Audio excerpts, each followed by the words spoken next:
And hello all my fellow nerds out there, this is Oracle Richie and welcome back once again to PokéMonth. So, it's been a while, I know, it's been a long time, but I'm finally gonna hopefully continue and maybe finish this series sometime this year. And I know I said I was gonna do this yesterday, but something came up, I wasn't feeling all that great, and now, today, I actually decided to try to record something. And I actually kind of want to just continue the special series, like I promised. So we're going to be doing this series. I'm going to be talking about rock types this time. And in all honesty, rock may be one of the most consistent types in the series. I may have said that about the electric types, but I actually really mean that about rock types. They are genuinely very consistent. Having generally solid defenses and a few good resistances, it tends to be very bulky Pokemon with moderate HP and high physical defense. Oh yeah, and fun fact, rock type actually has the least amount of moves in the game, currently at 26, and Pokemon have been around for 25 years. That's almost like one new move per year. Damn, I actually kind of feel bad for these guys. They honestly just got shafted when it came to move selection. It's like Game Freak couldn't even think of what you can do with rocks than just more rocks or throwing them at people. I mean, they came up with Meteor Beam, which I think is an amazing move, even though it's technically just a rock-type version of Solar Beam, but overall, who cares? I'm here to talk about 10 of my favorite rock-type Pokemon and why I like them so much, and again, to justify all my inane thoughts. Same rules apply as last time, except that, there are no rock-type Pika clones, and thank God there aren't any, because that would be completely stupid. But anyways, let's go over my top 10 favorite rock types. Nihilego. Can we agree that one thing at first before I explain this entry? And that one thing being that Ultra Beasts tend to be weird in a sense, because people don't really know whether or not these guys were supposed to count as legendary in the game. In the game's code of Sun and Moon, at first they were coded to be legendary, but over time they slowly just sort of became their own thing, and all of our first impressions were shown when it came to the first UB that we ever met, Nihilego. A very interesting pick to say the least, but I have a few reasons. Don't worry. It always had this strange aura about it, and no, I don't mean any battles with it. Although, honestly, fighting Lusamine while she was possessed by one was something, at least. And it honestly did give more depth to Pokemon as a whole, especially with the whole multiversal theory. But I'm not here to talk about the battles with it. I'm actually here to just talk about why I like Nihilego itself. Nihilego, I think it's Nihilego, cutting forwards nihilist and ego. At least that's where I think it comes from. A lot of people like to say it's Nihilego or Nihilego. It sounds weird when you pronounce it like that. That's all I'm saying. And again, how the battle, and again, the whole point of Lusamine being possessed by one of these guys. Blah, I can't talk today. Fighting Lusamine while she was possessed by one of these guys is just a big slap to the face when it comes to bad parenting. But I'm also talking about how absolutely mysterious this thing is. Its jellyfish-like design with a mysterious alien aesthetic makes it very stand out from any traditional Pokemon, like most Ultra Beasts that it should. And hilariously enough, it's actually, as far as I know, it's the only rock poison type that exists. And if you're really gonna go on to say what the first poison type legendary is, if you count Ultra Beast as legendary, which they really shouldn't, then Nihilego is the first poison type legendary. And if you don't, then we wouldn't get a poison type legendary until Generation 8. Literally the year afterwards. And not to say that its standout stats are actually completely exceptional, especially when it comes to its special side, special defense and special attack specifically, making it a powerful special attacker that can take hits from other special attackers in return. It also has access to strong stab moves like Power Gem for rock coverage and even Sludge Bomb for poison, which, if we all remember, Sludge Bomb is one of the best moves in the game because it doesn't sacrifice accuracy for power like Gunk Shot or Sludge Wave. It actually just is a good and decent move to use, and even Poison Speed. and even poisons opponents. Not to mention that its stab typing actually gives it coverage against flying, grass, and fairy type Pokemon. And remember, fairy type is literally the best typing in the entire game, and no one can tell me otherwise. Seriously, ask Wolfie VGC or any competitive Pokemon player, and they will tell you how horrible it is to face a fairy type when you're not prepared for it. And Nihilego is just one of the Pokemon that can counter these menaces. Furthermore, it even gets coverage moves like Thunderbolt and Psychic, so that it can take on other poison types and again water and flying types, but also take on Pokemon that also happen to be weak to electric for some reason, whether it's because they're a dual type or they just take more damage from electric moves for any other particular reason, like they got hit with the move Soak or something. And much like the other Ultra Beasts, Nihilego actually gets the whole snowball potential treatment by getting one of the most broken abilities in the game, Beast Boost, which when it KOs a target, it actually boosts the Pokemon's best stat. And since Nihilego's best stat is special attack, yeah, this thing is a very, very, very good special sweeper, in most cases at least. And once you get that snowball potential rolling, it doesn't stop for anything. Unless you happen to be a ground type, because, oh boy, it's 4 times weak to ground. What is it with good glass cannon Pokemon just being 4 times weak to something? It just ruins their potential now, doesn't it? But, going on with the positives, Nihilego's special attacks being very high, Beast Boost will obviously boost its special attack, turning it once again into a snowballing threat that becomes increasingly difficult to stop as the battle progresses. Combine that with a supported item like a Choice Scarf or even support moves like Tailwind, and it's practically unstoppable. But, you know, being rock and poison typing, while being very unique on the offensive side, gives you very glaring weaknesses and flaws. For starters, that 4 times weakness to ground, which again is a very common attacking type in competitive play. Trust me, if you look through any of the competitive teams that reach the top 10s, you can probably notice at least one or two ground types, or at least a Pokemon that has ground type coverage. Nihilego just can't really deal with it.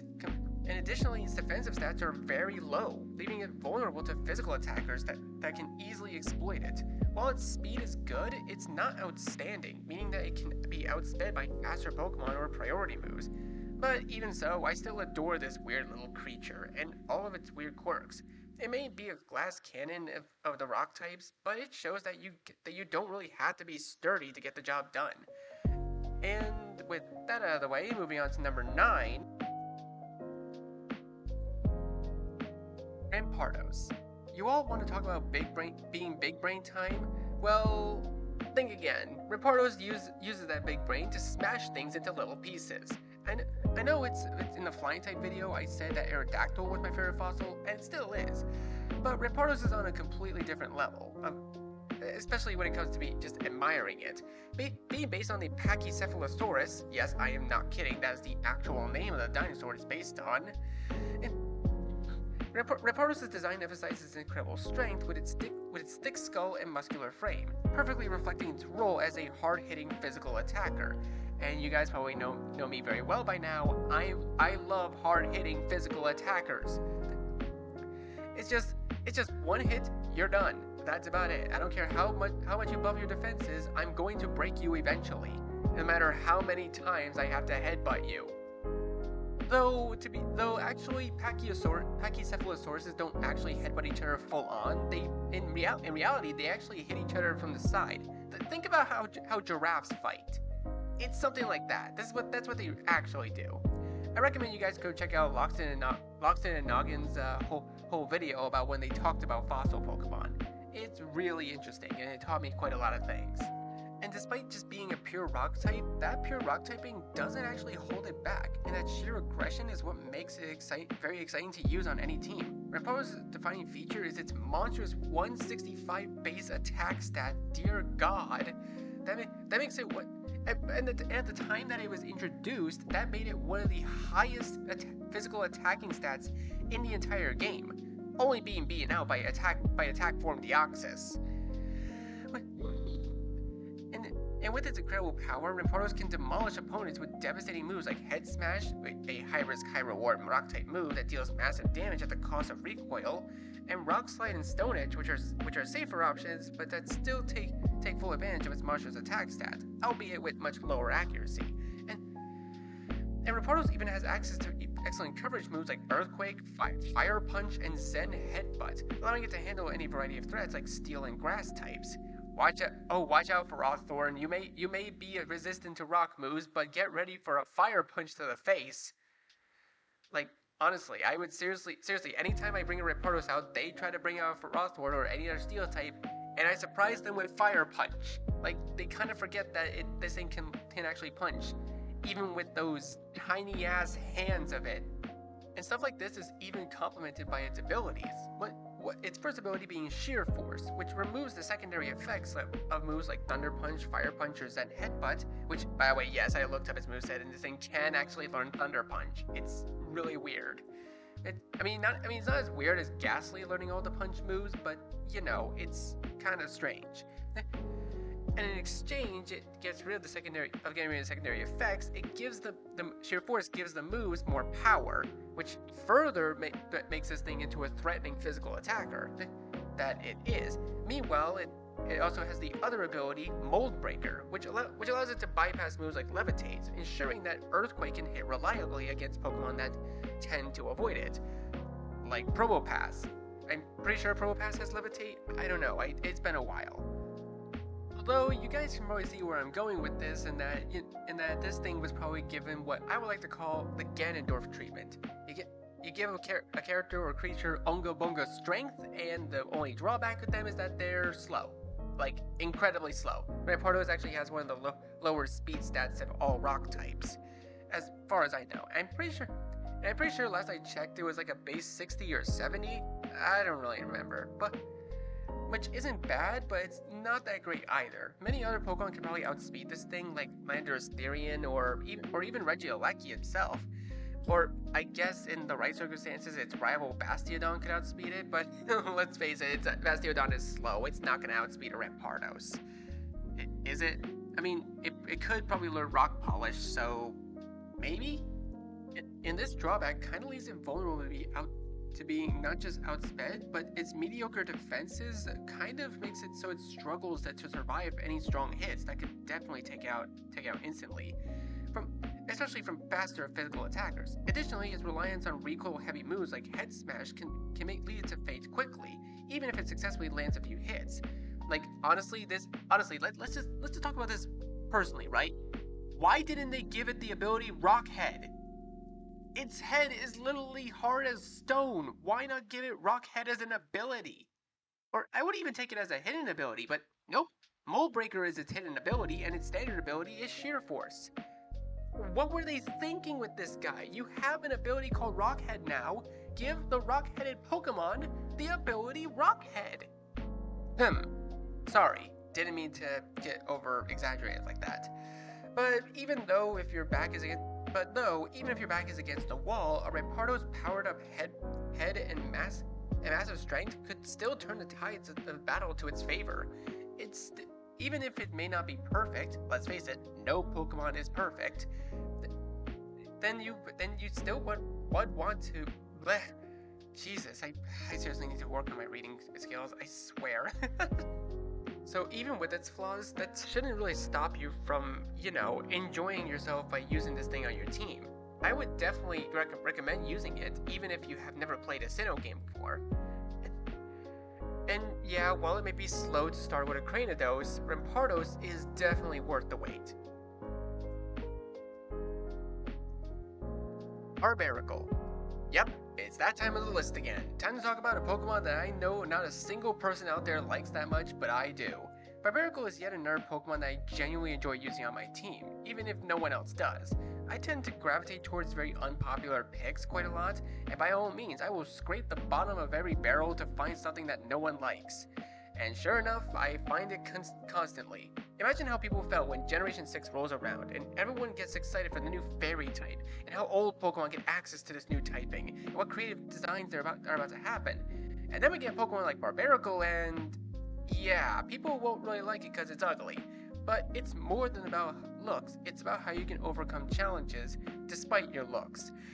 One of Barbaricle's biggest strengths is once again its impressive attack stats, and making it a formidable physical attacker, and it even has access to stab moves like Razor Shell and Stone Edge, allowing it to hit hard and cover a variety of threats. And its move pool even includes other moves like Cross Chop, which covers steel and normal types, Poison Jab for dealing with pesky grass and fairy types, and plenty more. And this versatility makes Barbaricle a force to be reckoned with. With offensive, I suppose, on the offensive side, just attacking. Barbaricle's ability is Tough Claws, which is another standout feature, boosting the power of any contact moves that it has, which, as you can tell, it has quite a few of. So Tough Claws is just really good. And if any of you remember how you use Mega Charizard X, its ability is also Tough Claws, and it was one of the biggest threats of VGC. So imagine giving that to a water type that potentially could beat a Charizard in a 1v1 fight. Yeah, hey Charizard, I heard you were 4 times weak to rock, but you're also weak to water, so I'm both of them. And let's face one little interesting fact about me. I really adore its shiny. No, I'm serious. Its shiny is actually very beautiful to me. The pink and green contrast with each other so much, it just works for some reason. Also the green claws make it look like that it's steeped in like radioactive nuclear waste, and I don't know, I think I just like that about green shinies in general. They're just that cool. But back to the topic at hand, Barbaricle itself is, again, not really a slouch at all. Oh, and fun fact time, its wide dexterity states that Barbaricle's legs and hands have minds of their own, and they will move independently, but they usually follow the head's orders. So what, does it have eyes at the bottom of its feet or something? That honestly would explain quite a few things.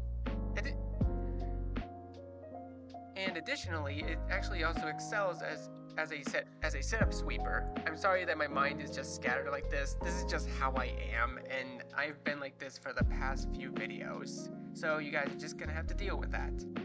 And heck, Barbaricle even gets one of the best boosting moves in the entire game with Shell Smash. And if you guys know Shell Smash strategies, you know that this is very, very scary. Because while it does lower both of its defensive stats by 2 stages, it raises its attack, special attack, and speed by the same amount. So, and combine that with something like a White Herb to reset its defensive stats back to normal, it could just completely annihilate anything that comes its way. But however, Barbaricle is not actually perfect. While it can be a terrifying late game threat capable of sweeping entire teams given any chances, it will rarely get that chance, especially since its speed, while decent, is not stellar before using Shell Smash, and leaving it vulnerable to faster opponents is not a risk you'd want to take, especially with that rock-water typing, much like Kabutops and any other Pokemon may have talked about, makes it 4 times weak to grass-type attacks, which, as you know, while it's not as common in VGC, it's still very scary. One grass move and this thing is basically toast. Like, I bet you the thing would even faint if so much as a leaf touches it. Not to mention its other weaknesses to electric and fighting, but those are negligible at best. And those weaknesses even make it very tricky to keep it on the field. And while its physical bulk is not terrible, it could be compromised after setting up Shell Smash, requiring a lot of careful timing and team support. But even still, I like this thing. And yes, even though it's ugly, I do really like this thing. And it's probably mostly because while I was playing Ultra Moon, I found quite a few shinies of this guy, and yeah, it slowly became one of my favorites, and I just like this thing in general. So, moving on to number 7. Good Lord, what is happening in there? Aurora Borealis? Aurora Borealis. At this time of year, at this time of day, in this part of the country, localized entirely within your kitchen. Yes. May I see it? No. Yep, I'm serious. Aurorus is probably one of my favorite rock types. Tons of people tend to say that rock ice type Pokemon wouldn't really work because of garbage defenses, and the combining of the two wouldn't produce a great design, but they were left uh, half right. To its credit, Aurorus combines elegance with prehistoric power. Its graceful appearance and icy flair make it a standout among all fossil Pokemon. And okay, if I had to actually rank them individually, Aerodactyl is number one, Rampardos is number two, and Aurorus is number three. Because that's my top three fossil Pokemon. For at least it's a mini top three for a mini countdown within a countdown. Something that's I never think I'd done before. Anyways, Aurorus just happens to be one of the most memorable rock-type Pokemon in the series. At least for me, it is. And not to mention that its dual rock and ice typing gives it stat boosts to moves like Ice Beam and Ancient Power, allowing it to hit hard against Flying Dragon and Grass types, especially since its special attack stat is solid, making it a great choice for special moves. Aurorus also has access to a very unique move called Freeze Dry, which you guys might not think as much, but even though Freeze Dry is super effective against Dragon, Flying, and Ground type Pokemon, it's also a very unique move because it's also super effective against Water types. You know, the type of Pokemon that would usually resist Ice. This also is explained and backed up in science because when you freeze dry something, you're taking all of the water out of that thing.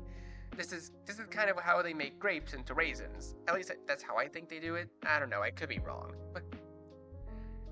And I believe Aurorus is one of the only Pokemon that has access to freeze dry. Don't quote me on that, I could be wrong. There could be more out there. And one of Aurorus's more interesting features is its ability, Refrigerate, which takes every normal type move that it knows and turns it into an ice type move, allowing it to super effectively hit any Pokemon that wouldn't really be weak to normal type moves, because the moves are now ice type because they got refrigerated. And one of the best moves you can give it is Hyper Voice, which, you know, not only capitalizes on its special attack, but also is affected by Refrigerate. And it gives it much more reliable spread damage as well, especially in double battles. And additionally, Aurorus can even support its allies with what used to be its signature move, Aurora Veil, which basically is just Reflect and Light Screen all in one move, and making it much easier to set up this kind of thing. Though the caveat is that it requires it to be hailing before you can, or I guess in this case snowing now in Generation 9 because they got rid of hail. Hail no. Not to mention it even gets other utility moves like Stealth Rock, and it even has a big power move in Thunder, which can Thunder Wave, which can spread paralysis. So it's really decent to use as a utility mon, but that's mostly what people use it for. They don't really use it for its attacking stats, and I think that's a very underwhelming part of it. And additionally, it's also, you know, a bit of a double-edged sword, because while it provides excellent offensive coverage, it also gives Aurora a significant number of weaknesses, especially 4 times weakness to steel and fighting type attacks, which, yeah, you guys probably remember that steel is one of the best defensive typings in the game, and sure, because, you know, it has the most resistances out of any type, only being beaten out by absolutely nothing, because fire has the second most resistances. But, you know, it also is, you know, very bulky, and being a bulky Pokemon means that you're also pretty slow, because its speed stat is not that great. It's quite low, making it reliant on Trick Room support or defensive strategies to perform well. And additionally, its physical bulk, while decent, can falter against powerful physical attackers. Because, you know, 4 times weak to steel and fighting, I'm willing to bet that every steel fighting type is having a field day against Aurorus. But even when naysayers speak up, I speak up a bit louder, saying how much I love this Pokemon and how much it means to me, and I carry an even bigger stick, so you better watch out. And it's not even a stick, it's a club made of ice rock. Kleavor. Ever liked Pokemon with weapons for hands? How about more Pokemon with weaponized hands? Well, we got what we wanted when Kleavor was added. I honestly thought Scizor would be the coolest thing to happen to Scyther, but I was proven completely wrong with the introduction of its split evolution from Hisui. Its design inspired by axe-wielding warriors and rugged stone tools, emphasizes both its ferocity and its connection to the Hisui region. Especially since, well, this Pokemon was long thought to have died out, but it did come back in Scarlet and Violet, so maybe the Blueberry Academy found out a way to revive it somehow. But I have no idea how they got rocks from Hisui, but who cares? It's just better that way because it's accessible. Its design even takes a fresh take on the rock bug type combination, and that's especially good and it makes sense, especially when you consider its dex entry. A violent creature that fells towering trees with its crude axes and shields itself with hard stone. If one should chance upon this Pokemon in the wilds, one's only recourse is to flee. So, my lesson is learned, I suppose. Just don't bump into a Kleavor in the wild. It will chop you into mincemeat. One of Kleavor's most impressive traits, like everything else on this list, aside from a few exceptions, is its physical attack. And I don't know, again, you guys like me, I like physical attackers. But the biggest thing is that it even has its own signature move, Stone Axe, which not only deals damage, but sets up a stealth rock. Yeah, now more flying and fire types have a lot more to deal with, especially Charizard, because it's Charizard. It's 4 times weak to rock. And even though Kleavor isn't really the first bug rock type to exist, that would be Anorith and Armaldo, it surely is a very unique take on the typing. With its dual stab options, it has X-Scissor for bug and Stone Edge for rock, allowing it to deal heavy damage to a wide variety of foes, including psychic, flying, and even fire types. And Kleavor also has benefits from strong ability options. It also gains access to Sheer Force, which I've already explained. Alternatively, it has one other capability. Its other ability, Sharpness, which increases the power of slicing moves, which enhances its X-Scissor in Psycho Cuts even more so. This makes Kleavor an adaptable attacker that can fit into many different team strategies. Though this does come at a cost. Kleavor's bug rock typing, while unique, and aside from Armaldo and Anorith, it's not that great. It has notable weaknesses to water, steel, and other rock types. Which honestly, I never found out how that made any sense. How is rock not resistant to rock? It's rocks. And then it also has the problem with like other rock types. Its speed stat is horrible. It's actually probably one of the slowest things ever. And seriously, Scizor is faster than this thing, and they're part of the same evolutionary line, and Scizor is a steel type. A steel type is faster than a rock type. It doesn't make sense. Rocks are lighter than steel. Or, well, not lighter, I should probably say less dense than steel, but you get what I'm saying, right? And it's also not really the bulkiest Pokemon at all, because even though its attack stat is impressive, the bulk is not that great. It's something to be left to be desired, because this leaves it vulnerable to strong hits that can't knock out opponents quickly enough. Thankfully, there are a lot of team strategies that can help Kleavor out when it's very mitigating speed stat, but even so, I still like this thing. From its design to everything else about it, its stats, while okay in a sense, I think they could honestly get like really benefit from some sort of boost. And I know that we're going back to, and so even though we're going back to Kalos in the next game, or I guess this next game could be considered Generation 9 1.5, I'd actually be surprised if we brought back Kleavor to Kalos somehow. Like, wouldn't that also make it an invasive species? I don't know. It's complicated. Terrakion. Can we get some good old-fashioned swords up in this list? The Swords of Justice are some of the best designed Pokemon in the series, and their lore is also amazing, and they even had their own movie at one point. Technically Virizion is actually my favorite of the group, but this is a rock type video and I had my chance to talk about Virizion before, so I kind of want to talk about Terrakion now. Because, you know, it's Terrakion. It's a rock type list. You guys probably know why you clicked on the video anyways. Being the quintessential Knuckles of the Swords of Justice team, with Cobalion being the Sonic and Virizion being the Tails, Terrakion seriously substitutes speed for power. Just raw power, because, well, if it wasn't obvious, it's a rock and fighting type. And aside from that, it even has very impressive stats to back that up. It's a force to be reckoned with in both lore and in battle, being one of the 3 Pokemon that mentored the young Keldeo when it was still in training. Terrakion's greatest strength is its high attack stat, obviously. I mean, with a group name like the Swords of Justice, what do you think they're gonna be high in? Speed? Maybe. Special attack? Not even close. It has to be physical attack. It just makes the most sense that way.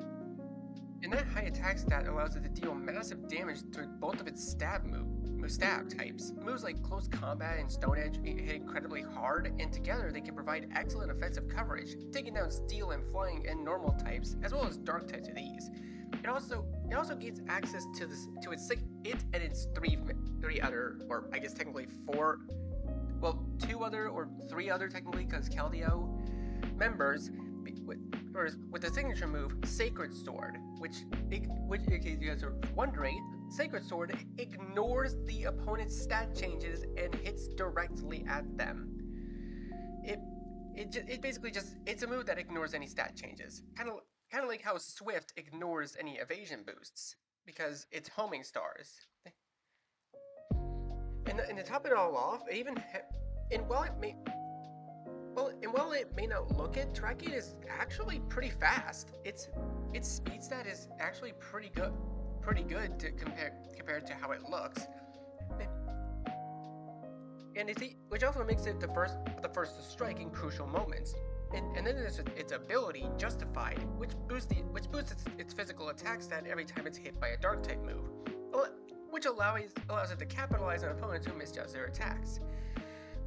This actually makes Terrakion especially dangerous when it comes to double battles, because its partner Pokemon could intentionally hit it with a move like Beat Up and raise its attack stat to freaking ludicrous levels. Like, can you imagine a +5 Terrakion hitting any Pokemon on your team with Sacred Sword at +5? That's just insane. But also it comes with a bit of a cost of its HP, because yeah, even though it resists Dark type moves, that you have to be careful not to feint it, or yeah, it wouldn't really work. But on the defensive side, Terrakion isn't a slouch either. Its balanced bulk actually allows it to take a few hits, though its rock fighting typing does give it a few weaknesses.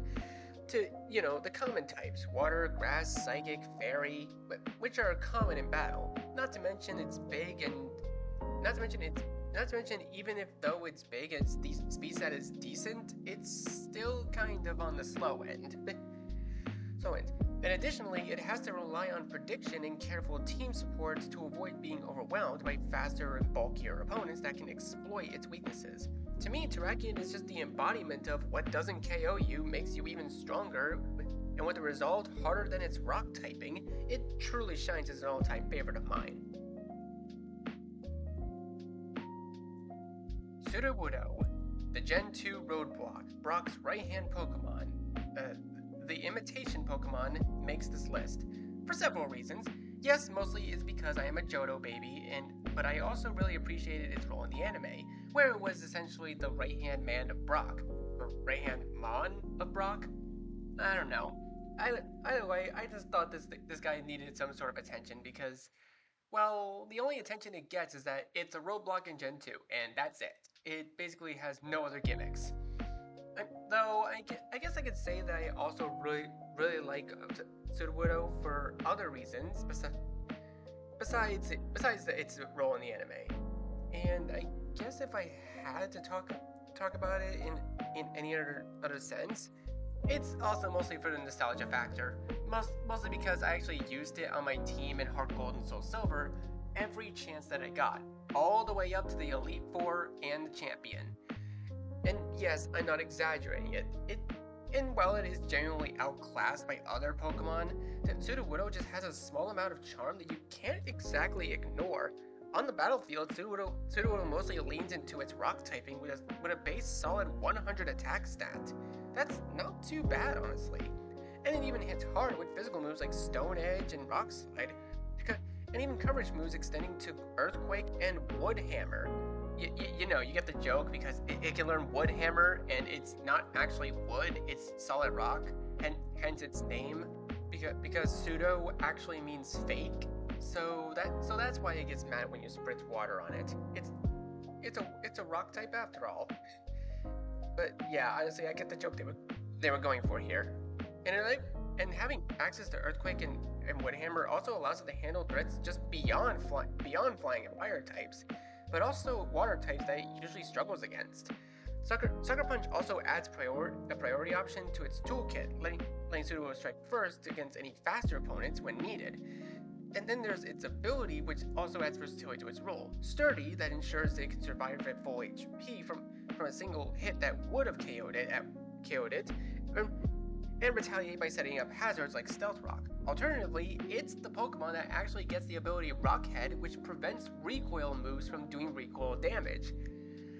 And it still makes me wonder as to why they didn't give Rock Head to frickin' Rampardos. Even though I like Sudowoodo a lot, it's got a few weaknesses. Aside from the actual type weaknesses that I probably don't even need to say because it's pure rock type, its defenses are respectable, and its special defense and it's just a special defense in HP that leave it very vulnerable to special attackers. And this could be fixed if Sudowoodo receives some form of buff or Mega Evolution in the future, and I think it could be a genuinely viable threat in battle.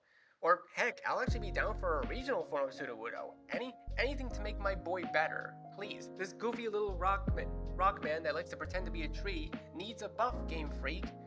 Please, I am begging you. Lycanroc. Oh look, another good doggo has made the list. Or should I say doggos, because there's technically 3 of these guys.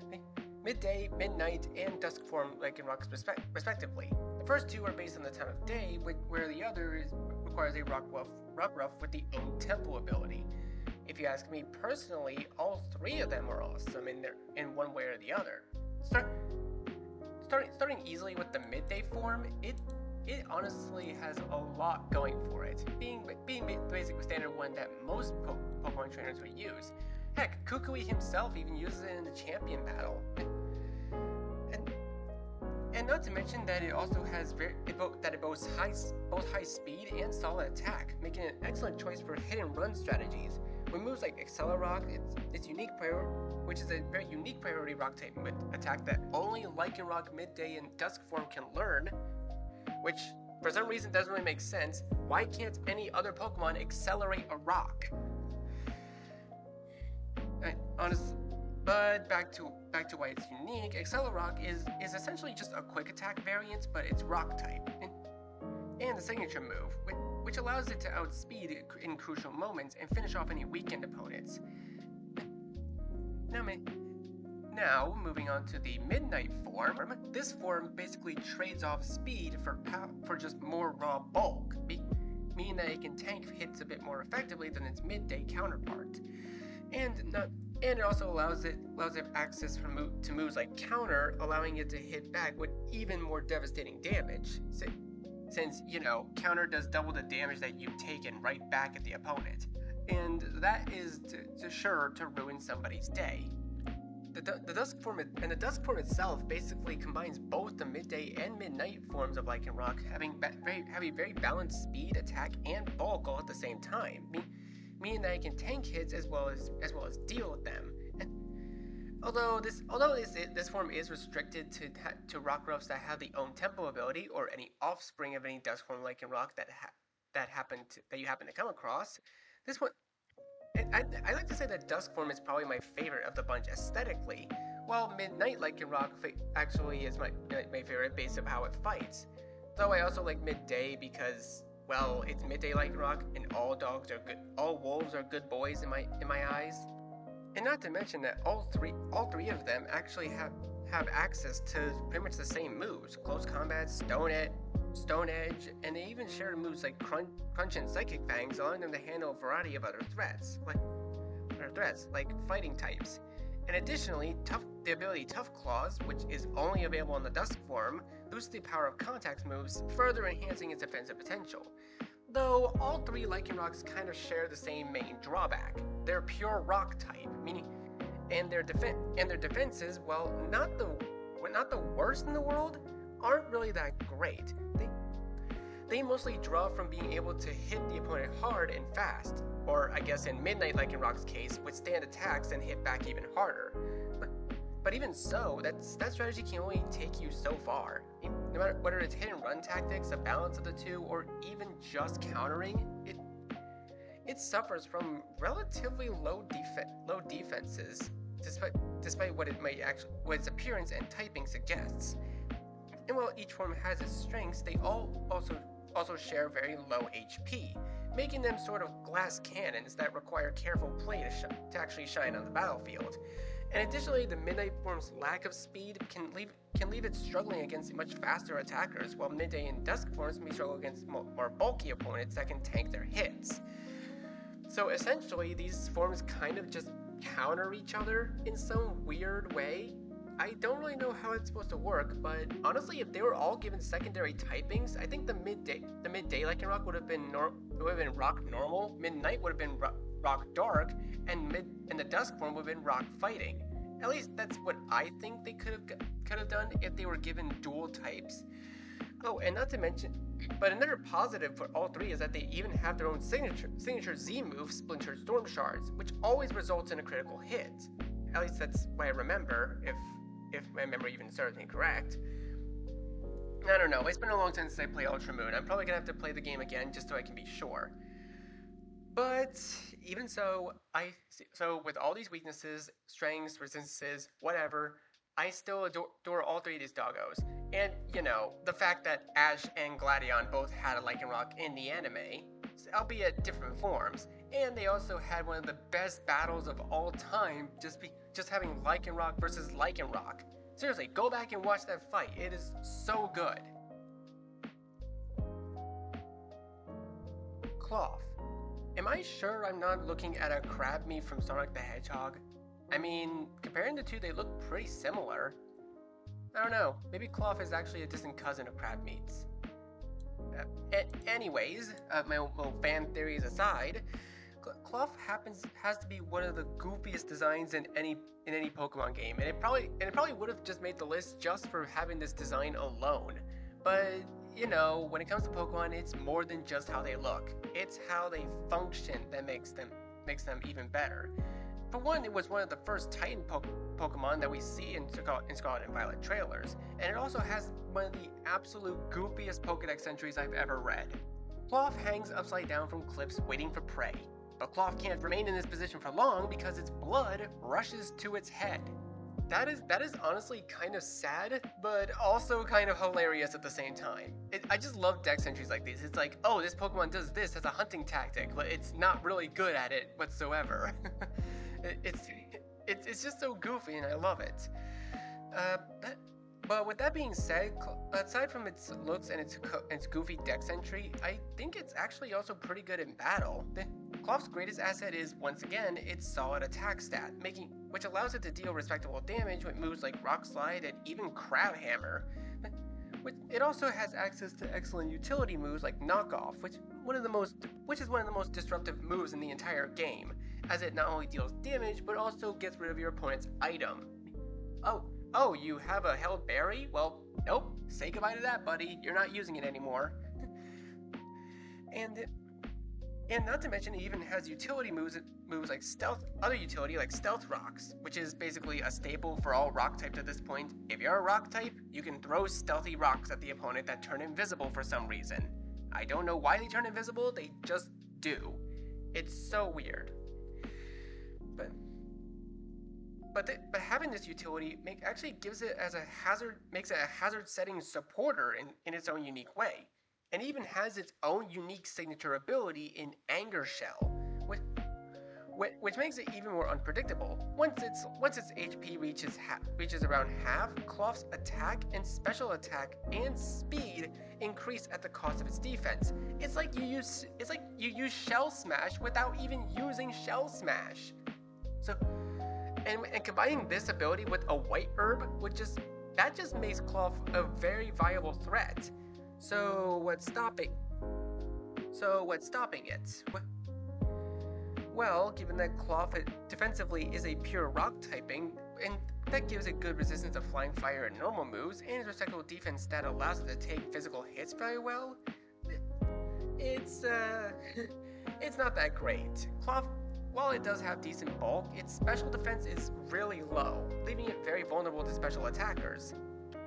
Not to mention that its speed is also on the lower side, meaning that it'll be very vulnerable to most Pokemon that have super effective coverage against it, and it also gives it quite a big disadvantage when its ability requires you to have less than half HP for it to activate.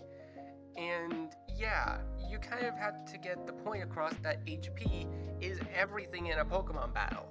Aside from Pokemon battles actually just being a game of knowledge and knowing what your opponent has and what they might do, Cloth can't really, capitalize on its stat boosts with its ability if it's gonna go down in a few hits anyways. I mean, there are tons of hitting moves that could activate its ability prematurely, but then KO it just immediately after it gets that boost. And not to mention its over reliance on its ability and possibly any tailwind shenanigans. It can't really do much in any battles that it's in. Though to be fair, Cloth itself is kind of just one of those Pokemon that we all tend to love and care about because of its goofy design and just how well and how iconic it is. That, and I also really like its shiny colors. The blue coloring just makes it look very, very unique, and it actually reminds me of actual crabs, because there are crabs that have blue shells, and I really like that. Also, the black changing to white and the bottom of it changed to a slightly lighter shade, it really makes it stand out. But yeah, besides that, I really like Cloth, and I really can't wait for what the designs will be like in Generation 10. Alright, on to number 1.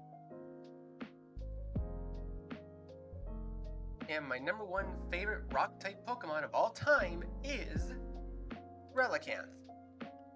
Well, they always say you can't beat perfection, and this is what it looks like, people.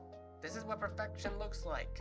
But Relicanth's Pokedex entries always talk about how its appearance hasn't changed for 100 million years, and because of this, it's called a living fossil, which honestly makes sense since it's based on the Coelacanth, a real-life species of fish that had looked the exact same for quadruple the amount of time that Relicanth has, about 400 million years, in case you were wondering.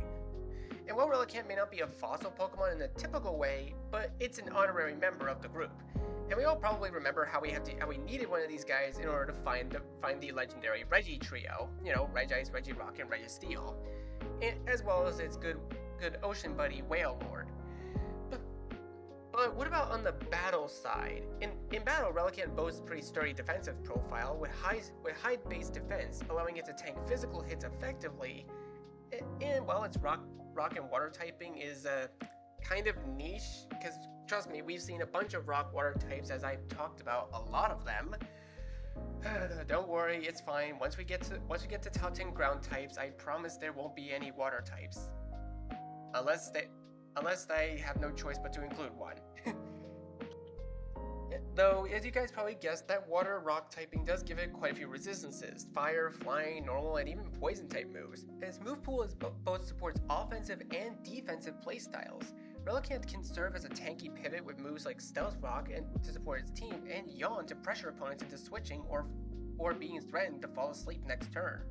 Offensively, Relicanth actually has a decent 90 attack stat, which may actually be the lowest attack stat that I had to say in this list. But even so, it's still pretty good. So it even has access to moves like Head Smash and Waterfall, which let it hit surprisingly hard. Head Smash in particular used to be a signature move of its, at least I think it used to be, before it got spread to other Pokemon. And especially thanks to its access to the ability Rockhead, which prevents recoil damage. And preventing recoil damage is actually a really good thing. You don't want to be taking damage when you're the one dealing the damage. So Relicanth can pretty much do that for you. While this is a very viable form of damage, it has other options, being given access to both Toxic and Scald, so it can risk both poisoning and burning the opponent if need be. Though, despite this stab coverage and it's well performed on rain teams, it has its general share of flaws, and which lies in its lack of special defense. Admittedly, rock types aren't really known for high special defense, and Relicanth here is not really an exception to that, but its special defense is really low, meaning that any strong special grass or electric type moves could really hit it hard, and especially grass moves. Its speed is also pretty low, making it very easy to outspeed and chip away at. Furthermore, while its rock-water typing offers useful resistances, it also brings weaknesses to fighting and ground moves, in addition to grass and electric. So, yeah, it might not even be it might not be the most perfect Pokemon of all, I guess, even if it hasn't changed for 100 million years. But even so, with all these weaknesses and stuff, Relicanth remains a consistently good Pokemon to use on my team. And with that, it's definitely earned the top part of my list by far. I cannot imagine a single time where I didn't use a Relicanth in a Hoenn playthrough team. Like, I would literally go out of my way as soon as I got access to Surf and Dive to search for a Relicanth to use on my team. Yeah, I'm not kidding. I actually would do that. But, with that being said, that is it. So, thank you guys so much for watching this video. Be sure to like, comment what you think, share this video with your friends, and be sure to subscribe, click the bell so you don't miss a single notification. And I'll see all of you next time on the next PokéMonth special.